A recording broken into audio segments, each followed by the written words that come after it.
one is not, oh my God, a hummingbird. Hi, little one, don't come in the window. It is strange times for both us and our dogs right now as we continue to work more from home. If you are super frustrated by your dog pawing at you and barking at you and bringing you squeaky toys in the middle of your Zoom meetings, this video is for you. I'm here today to give you easy, do-it-yourself tips to make sure that your dog is not so bored when you are working from home. At Sniffdog, we're here to teach you how to speak dog. If you can have a better understanding of your dog, you can have a relationship built off trust and fun. We want to come on this wonderful journey of pet ownership with you to help empower the love and connection between you and your pup.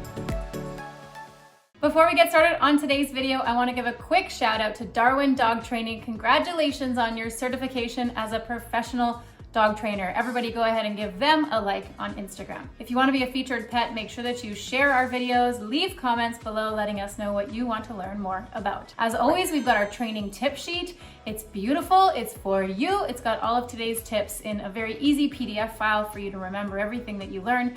And lastly, stay to the end for the bloopers. Today's 3 training tips are: tip number 1, prepare a recycling treat tower daily. Tip number 2, play a game of find it, flip it daily. And tip number 3, provide your dog a treat towel pretzel daily. So a lot of the time when I'm trying to help people navigate why they're dealing with these specific behavior problems, whether that's eating a plant in a super annoying way every single day, stealing slippers, barking when you're trying to have a meeting on Zoom, barking out windows, digging massive holes in backyards, most of these behavior issues all stem from boredom. Human beings are very good at fulfilling our dog's physical exercise needs because we enjoy going out with them. However, we're really bad, generally speaking, at fulfilling our dog's mental enrichment needs on a daily basis. Don't underestimate the power of mental enrichment. Not only can keeping your dog occupied with their brain throughout the day prevent some behavior problems from developing, but it also is sort of a sneaky way of shortening up some of your walks if you are dealing with less than ideal weather conditions like we are here in Vancouver. Providing a variety of mental stimulation on a daily basis is very much equivalent to a long walk. So if you're lazy, at least give your dog the option to do some of these do-it-yourself ideas. All right, let's get started with today's 3 training tips. What you're gonna need for today's video is a variety of things, including breakable treats or kibble. You're gonna need Tupperware containers, maybe 6 to 10 of them, a whole whack load and array of recycling items, a towel, both big and small, and a good sense of humor to record your dog while they're trying to figure out these freaking puzzles that you give them. Tip number 1 is to prepare your dog a leaning treat tower made of recycling. Now, most people have recycling on hand in their home all the time, so this is obviously free and easily accessible. Dogs are natural scavengers. They like to use their nose to locate food. So if we give them an outlet for this on a daily basis through some of these enrichment games, then we're less likely to see that same behavior outside on walks. Now, if your dog is super food motivated, they're gonna go to town with this game. If your dog is more on the passive side, whether it's a lower food drive or a lower problem solving interest, like Cedar, you'll find that these games are really quite difficult for them to participate in. So always make it easy to start and then work your way to harder and harder versions. In this particular one, you are going to go through your recycling and make sure that you get rid of any small plastics that are easily chewed and swallowed. You want to make sure that you are using bigger plastics that they can't really eat, that they more are trying to open up like a salad container, and lots of thicker plastics that there's no chance of them consuming. You can also use a big box or a paper bag to put these things in, as you'll see here in this video when I stash a whole bunch of goodies into a pile of recycling for Mr. Cedar. If you want to work on some training at the same time, you could ask your dog to stay while you stash the recycling container with all the stuff that you're trying to hide from them, and then release them to go find it. If you have a nervous dog, again, start easy. Maybe just an open bag with some treats in it for them to learn to stick their head in. You'll see here with Cedar, he's very cautious of this game. He's sort of at a time in his life where he thinks everything is a trap, and so he doesn't really participate very willingly. I have to coax him and help him and engage with the item. So you're seeing a harder version of this than you would likely see with your own dog. Most dogs will dive right in looking for that food. Something important that I really should add is you should only be playing this game with your dog when they are supervised, because it is easy for them to get frustrated by this game and start chewing on plastic and consuming little bits of it. Again, you want to try to deter from actually chewing the plastic and see if you can get them to seek out the food by making the food readily available. Never play this game and then walk out of the room and leave them unsupervised with all of these items. You're probably thinking, what the hell, Annika?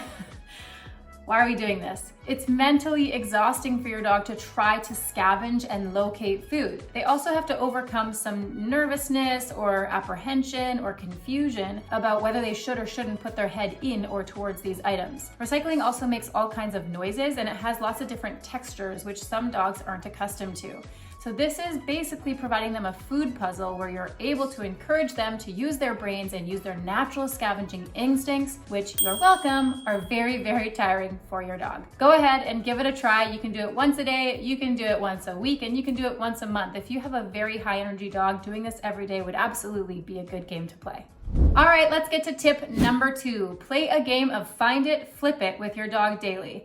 Now this one's a little easier, a little lazier, and also a little harder for most dogs. So don't be shy to get creative with how far apart you put these containers. Find It, Flip It is basically the idea that you put a handful of treats or a couple of kibbles under a whole bunch of different sized Tupperware containers. You can also go with salad bowls if you want to. If it's harder material to lift, then it will be a harder game for them to play. So the smaller the Tupperware, the easier. The heavier the bowl or the container, the harder it is for your dog. You can basically set these little containers all across your living room or even into multiple rooms and help your dog use their nose to try to track where the food might be. If you feed your dog kibble for their meals, this is a wonderful way of practicing getting them to work for their food on a daily basis, which, again, you're welcome, is going to tire them out and make them require less walking exercise outside of your home. If you want to play this game outside with your dog, you can do the same thing with containers. I would just recommend that you do heavier, like pot style containers instead of Tupperware containers. This game is best played inside on hardwood or laminate slippery floors, because then they have to push the container all over with their nose and their feet to try to flip it to get the food out. If you play it on grass or carpets, it's a little easier for them to get the food right away, which doesn't make it last as long and then is not as tiring for them. What better use for all those mismatched Tupperware containers that we all have lounging around our kitchens? If your dog doesn't work for the kibble and is kind of passive about this game, you can put higher value treats under the Tupperware. Cedar here doesn't love this game that much. He gets a little bored of it, so I do have to put more than one kibble or treat under each container to sort of motivate him to entertain the game. You can also try hiding toys under the Tupperware containers if your dog is not food motivated. If your dog's like, I don't know what we're supposed to do here, I don't want to play this game, what's with all the Tupperware? Like Mr. Cedar is, you see me trying to encourage him by tapping the containers, slightly lifting the containers up so they're leaning against some kibbles so he gets some for free to get some motivation going. And praise, praise, praise. Encourage them while they're playing these puzzle games to try to help them understand they're allowed to do what they're doing and you're encouraging them to do what they're doing. Have fun with that one. Let's get to tip number 3. All right, lastly, training tip number 3 is to offer your dog a treat towel pretzel on a daily basis. This one is very similar to the last 2 tips. However, it's great for a small space.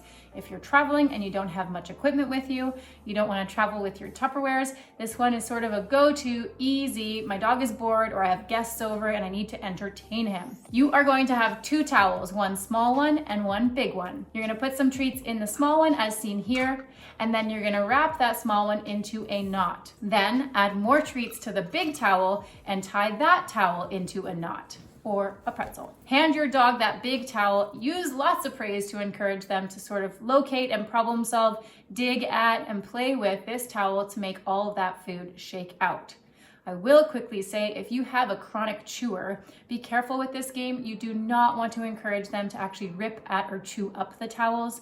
Cedar, towards the end of this exercise, does start to bite at the towel a little bit, so I interrupt him and I unroll it a little bit so that he gets a little bit more reinforcement without having to ruin the towel altogether.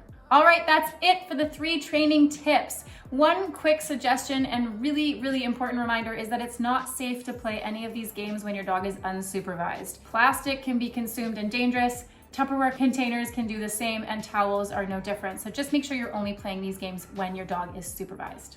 Okay, people, that's all I have for you today. I hope you found today's tips helpful. Listen, it's a weird time. Your dog is having a lot more time at home with people for most dogs, and so that can cause a lot of restless behaviors.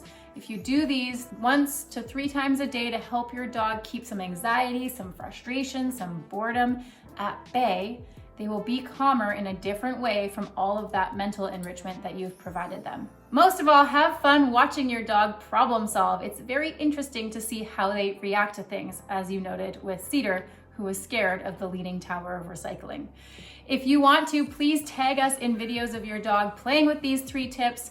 And thank you again for watching. Don't forget to download the training tip sheet with all of today's tips in a pretty little PDF file for you. Also, like us on Facebook, share, comment, and tell your friends about all the free training advice that we're offering. Lastly, don't forget to like us on Instagram. We have lots of blooper reels on there for you every single week and lots of training tips as well. Thank you. Enjoy the bloopers. I'll see you guys soon. Also, don't forget, subscribe and press the notify button on YouTube so you find out every week when our next video comes out. Okay, that's it. Enjoy the bloopers. Hello? Is that better? Why does it get weird back here? Hello? Encourage your dog to shout out before we get started on today's video by giving